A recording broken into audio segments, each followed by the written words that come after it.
As thousands of teachers get ready to rally at the Colorado State Capitol, there's a bill creating a lot of buzz among educators. Senate Bill 264 wants to prohibit teachers from striking under the threat of being fired, facing fines, or possibly even jail time. Denver 7's Megan Lopez is live at the Capitol after sitting down with the bill's author. And Megan, some tough questions from reporters today. Yeah, to say the least, Molly. Tough questions about what exactly this bill does and who it applies to. Senator Bob Gardner decided to sit down and to answer some questions from reporters today because he says this bill is being mischaracterized.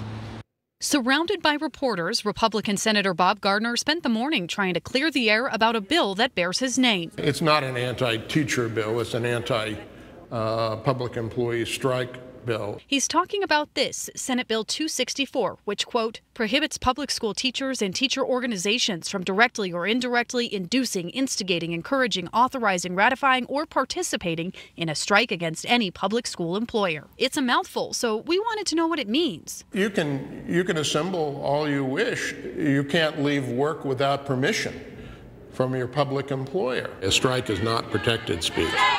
So under the bill, the teachers that protested last Monday and the ones protesting this week wouldn't necessarily be affected. There is nothing in this bill that in any way prohibits those 10,000 teachers from showing up or from being here. But here's the catch. You see that part again that says against any public school employer? Senator Gardner trying to reiterate that point. The strike has to be, in essence, against the public school employers. But then he said this. If they're doing it because they think that the legislature ought to vote them more money, it nevertheless is a strike against their employer. It's a strike against all of us. Senator Gardner is getting ready to add an amendment that does away with the most contentious part of the bill, which threatens jail time for teachers that don't comply with court orders. A fine in the amount of $50 per student enrolled in each public school affected by the strike. Instead, he wants to punish the unions, which begs the question, is this an anti-union bill? It's an anti-strike bill.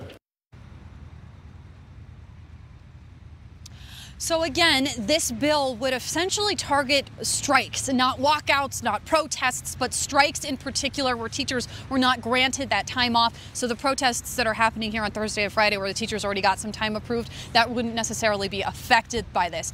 But if it is a strike that targets legislators and not necessarily the school employers, it could still be conceived as illegal under this bill, according to Gardner. So yesterday I asked Republican and Democratic leadership whether or not they support this bill, and neither seemed very eager to weigh in or to voice their support for it.